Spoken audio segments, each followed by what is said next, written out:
हमारे साथ हमारे एक्सपर्ट्स जुड़े हुए हैं। सुनील सुब्रमण्यम है हमारे साथ, सुदीप बंदोपाध्याय हैं, कुछ देर में सुशील केडिया को भी जोड़ेंगे। Sunil ji, good morning. क्या मार्केट पर कोई इम्पैक्ट है इसका, या फिर जैसे वो डिमिनिशिंग मार्जिनल यूटिलिटी का कॉन्सेप्ट है, अब मार्केट कहेगा हो गया आपका, आप पहले भी बोल चुके हैं, अब भी बोल रहे हैं, हमें फर्क नहीं पड़ता? देखिए, ऐसे नहीं कह सकते कि मार्केट में इम्पैक्ट नहीं होगा, क्योंकि मार्केट में तरह तरह के प्लेयर्स होते हैं। और आपको खास याद रखने की जरूरत है कि आप हिंडनबर्ग रिसर्च की बात कर रहे हैं यहाँ पर, मगर एक्चुअली हिंडनबर्ग शॉर्ट सेलर है।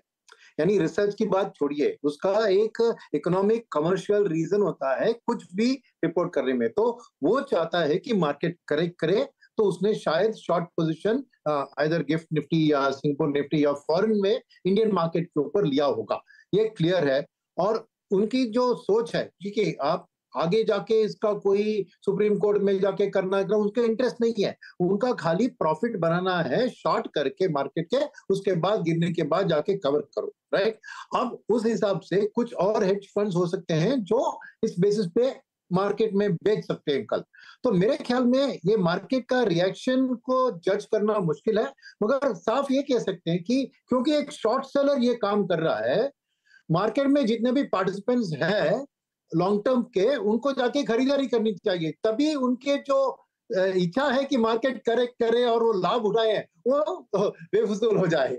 तो मेरे ख्याल में ये अच्छा बाइंग अपॉर्चुनिटी होगा कल कि, क्योंकि साफ चीज क्या है कि वो प्रॉफिट बनाना चाह रहे हैं, but the same time clarity immediately SEBI के चेयरपर्सन ने दे दिया है इमीडिएट रिएक्शन से। अगर ये बात वो टाल देते, अगर कुछ नहीं कहते, तो बात शायद उभर के कुछ हो सकती थी, मगर इमीडिएट क्लैरिटी ऑफ स्टेटमेंट उनके तरफ से आने के कारण मैं ज्यादा मार्केट में इंपैक्ट नहीं करूंगा। और तीसरी बात आप ये भी समझिए कि ये आरोप इसलिए लगा रहे हैं कि वो माधवीपुरी बुच मैडम ने अदानी को हेल्प किया, यही है ना। मगर सेबी एक बोर्ड है, सेबी में मेंबर्स होते हैं, सेबी एक डिसीजन मेकिंग अथॉरिटी है, इंडिविजुअल पर्सन के अपने ये नहीं कि वो डिसीजन ले सकते हैं। तो ये आरोप मेरे लिए बहुत ही बेसलेस है, और ये खाली प्रॉफिट बनाने के लिए एक रिलीज किया हुआ स्टेटमेंट है, सिंपल सी बात।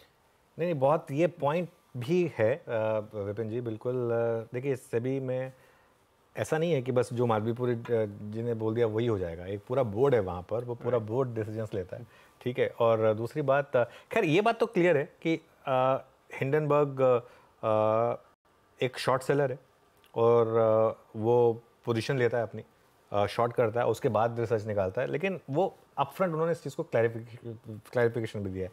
एक बात से मैं सहमत हूँ, सेबी चेयरपर्सन का कल की कल ही स्टेटमेंट आ गया, अगर उसको डिले किया गया होता तो शायद थोड़ा सा एक और ज़्यादा कन्फ्यूजन बढ़ती, लेकिन एक स्टेटमेंट उनका कल आ गया। मैं ये चाहता हूँ कि एक थोड़ी डिटेल स्टेटमेंट भी आ जाए।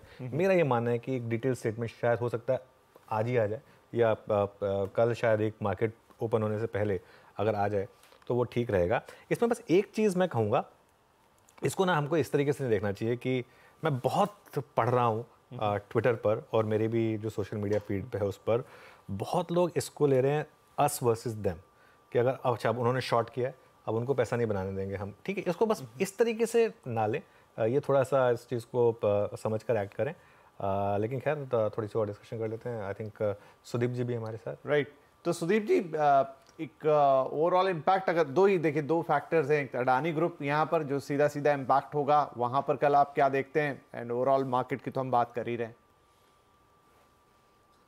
जी, मुझे नहीं लगता है कि बहुत बड़ा इम्पैक्ट मार्केट में देखने को मिलेगा, क्योंकि देखिए पिछला जो एलिगेशन था वो अदानी ग्रुप पे था, अदानी ग्रुप का फाइनेंशियल्स पे था, और वहां पे चर्चा हुई, और उसके बाद ये साफ हुआ कि एटलीस्ट जो सामने आया कि कुछ ऐसा गड़बड़ नहीं था, और अदानी ग्रुप के शेयर्स भी प्राइस वापस लेवल पे आ गए थे। पर यहाँ पे कोई स्टॉक पे एलिगेशन नहीं है, यहाँ पे जो जो जो सेबी जो मार्केट रेगुलेटर है, उनका जो चेयरपर्सन है, उनका क्रेडिबिलिटी पे उंगली उठाया गया है। तो मुझे नहीं लगता है कि मार्केट में एज सच बहुत बड़ा इंपैक्ट देखने को मिलेगा। सुनील जी ने बहुत सारे पॉइंट्स बोले हैं, मैं भी उससे कुछ हद तक सहमत हूं कि मुझे नहीं लगता है कि मार्केट पे बहुत बड़ा गिरावट आएगा। अगर छोटा मोटा गिरावट आया, मैं तो ये मानूंगा कि वो खरीदारी की अपॉर्चुनिटी होगी इन्वेस्टर्स की तौर पे। और दूसरी बात, जो मुद्दा मुझे लग रहा है यहाँ पे सबसे बड़ा इंपॉर्टेंट है, वो लग रहा है कि सेबी चेयरपर्सन को अपने आप को पिछला जो इन्वेस्टिगेशन है वहां पे खुद को रिफ्यूज करना चाहिए था या नहीं उस इन्वेस्टिगेशन से। मुझे तो लगता है मुद्दा यही पे आके खड़ा होगा कि अगर ऐसा कोई इन्वेस्टमेंट नहीं सुदीप जी, बहुत बहुत बहुत सही पॉइंट बोला आपने, बहुत सही पॉइंट बोला आपने। और मैं एक्चुअली अब इस पॉइंट को थोड़ा आगे कैरी फॉरवर्ड करता हूँ, और क्योंकि दो लीगल वॉइसेस हैं हमारे साथ, तो आशुतोष जी और सुनील जी दोनों से आपसे सवाल करता हूँ मैं। आशुतोष जी, पहले आप इसका जवाब दीजिए। क्या ये पॉइंट बनता है कि सेबी चीफ को इस मामले में अपने आप को रिक्यूज करना चाहिए था? क्या ये सवाल उठेगा? देखिए, सवाल उठने के लिए तो उठेगा, क्योंकि जब पॉलिटिकल कलर इसको अगर दे दिया जाए तो फिर वो किसी भी डायरेक्शन में मामला जो है चला जाता है। लेकिन अगर हम लीगल की बात करें और स्ट्रिक्टली लॉ पे रहें, तो देखिए, जब एलिगेशंस आए पहले भी, और पैनल जो सुप्रीम कोर्ट ने बनाया वो तो सब इंडिपेंडेंट थे, उनका तो कोई लेना देना, कोई लिंक एज सच नहीं था। उसमें जुडिशियल ऑफिसर्स भी थे, उसमें बैंक के दूसरे एक्सपर्ट्स भी थे। उन्होंने सारा जो है अपना रिपोर्ट को सबमिट किया सुप्रीम कोर्ट को, और इसमें कुछ भी, किसी भी तरीके का कोई भी इर्रेगुलर एक्टिविटी या इमोरल एक्टिविटी, रैशनल एक्टिविटी, ऐसा कहीं से दूर दूर तक कुछ नजर नहीं आया। और तभी जो है सुप्रीम कोर्ट ने इस पूरे मैटर को डिस्पोज कर दिया। देखिए, एलिगेशन लगाना एक है, और एलिगेशन के पीछे जो सब्सटेंस क्या है वो इम्पोर्टेंट है। क्या कोई इस तरीके का अगर इन्वेस्टमेंट भी है, स्टेक भी है, या कोई भी ऐसी बात है, और उससे जो है उसका लिंक क्या है, क्या मकसद था। सिर्फ एलिगेशंस लगाने से तो कुछ होगा नहीं, क्योंकि उसका साबित होना भी जरूरी है कि इसके पीछे क्या मंशा हो सकती है। अगर ऐसा था भी तो पहले तो ये था या नहीं था, पहले तो वही सबसे बड़ा सवाल है कि ऐसा कुछ दिख नहीं रहा प्राइमा फेसी। और अगर ऐसा दिखता भी तो फिर उसमें जो है मोटिव क्या है, वो मोटिव को तो कुछ ऐसा दिखाया नहीं जा रहा, कुछ प्रूव नहीं किया जा पा रहा है। और साथ में मुझे लगता है कि ये कॉन्स्पिरेसी का भी एक पार्ट हो सकता है, क्योंकि जिस तरह से हम देख रहे हैं कि मार्केट पे कितना असर पड़ता है इस तरीके के जो है कोई भी स्टेटमेंट कोई भी संस्था दे देती है बिना एप्लीकेशन ऑफ माइंड के। अब देखिए, जो पहले स्टेटमेंट दिया गया उसमें तो काफी नुकसान हुआ, लोगों का पैसा भी नुकसान हुआ, इन्वेस्टर्स का भी नुकसान हुआ ऐसे इस तरीके के स्टेटमेंट दे देने से। लेकिन बाद में सुप्रीम कोर्ट में जाने के बाद और सारी चीजें सामने आने के बाद और फाइनली वर्डिक्ट आने के बाद सुप्रीम कोर्ट के बाद तो कुछ भी साबित नहीं हुआ।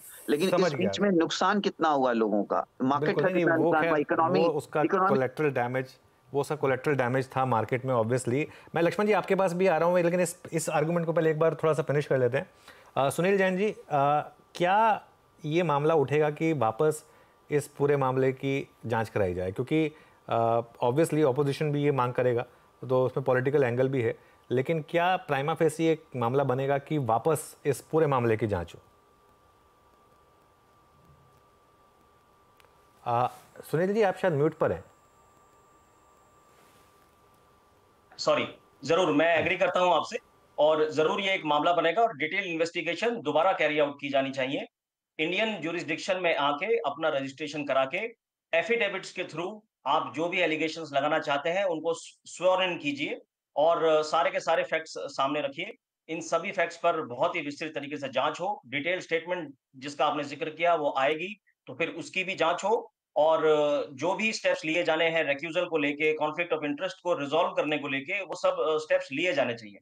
उसमें किसी प्रकार की कोई ढील का मतलब नहीं बनता। हम सिर्फ ये उम्मीद करेंगे कि जो भी इसमें फाइनेंशियल स्टेक होल्डर्स हैं, जो भी कोई मार्केट की पोजीशन लेते हैं, क्योंकि अनुज जी आपने ये डिटेल में रिपोर्ट पढ़ी है, इसका जो भी हिंडनबर्ग की पोर्टल पर रिपोर्ट अवेलेबल है, उसमें इस बार ये जिक्र नहीं है कि फ्राइडे को दिन में मार्केट आवर्स में या उससे पहले इस बार भी कोई पोजीशन डायरेक्टली या इनडायरेक्टली ली गई है कि नहीं ली गई है। कोई रिमोट बेनिफिशियल इंटरेस्ट के माध्यम से, ऑफशोर डेरिवेटिव इंस्ट्रूमेंट के माध्यम से इस बार भी कोई पोजीशन ली गई है या नहीं ली गई है।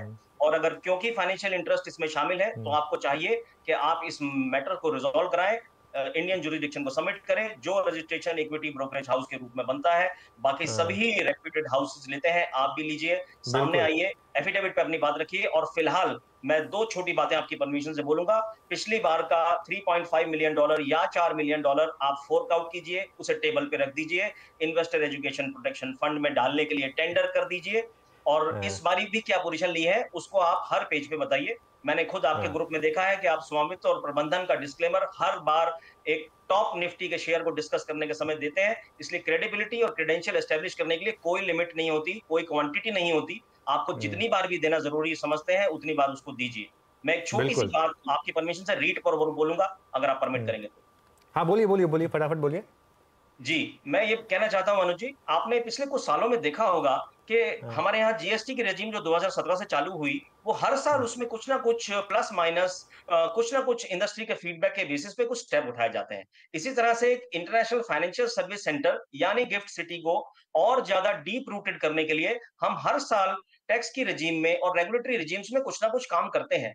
आज से 10 साल पहले जब खुद पर्सनली इन्वॉल्व होकर हमने ये कोशिश की कि अब इस देश में रीट जैसे कि रियल एस्टेट को लेके इन्वेस्टमेंट ट्रस्ट और उसकी सर्टिफिकेट्स और एक पास थ्रू मैकेनिज्म के थ्रू ये स्ट्रक्चर मार्केट में आए, इंफ्रास्ट्रक्चर इन्वेस्टमेंट्स के थ्रू एग्जिस्टिंग प्रमोटर्स को एक एग्जिट मिले और मार्केट ब्रॉड बेस्ड हो, रिटेल इन्वेस्टर को पार्टिसिपेट करने का मौका मिले, उसके लिए ये रेजिम 10 साल पहले चालू की गई और सभी तरह के टैक्स के प्रोविजन इसमें लगातार आते रहे।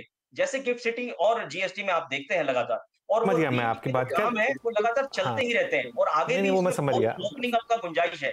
इस पर आप एक पर्टिकुलर ग्रुप को ब्लेम नहीं करें तो बहुत नहीं, वो मैं समझ गया सुनील जी। यहाँ पर इशू क्या होता है ना, जैसे कहते हैं कि seizures wife should be above suspicion, वो शायद यहाँ पर वो वाला मामला आ जाता है। खैर एनीवे, आपका पॉइंट मैं ऑन बोर्ड लेता हूँ, लेकिन एक बार लक्ष्मण जी के पास वापस चला जाए। लक्ष्मण जी,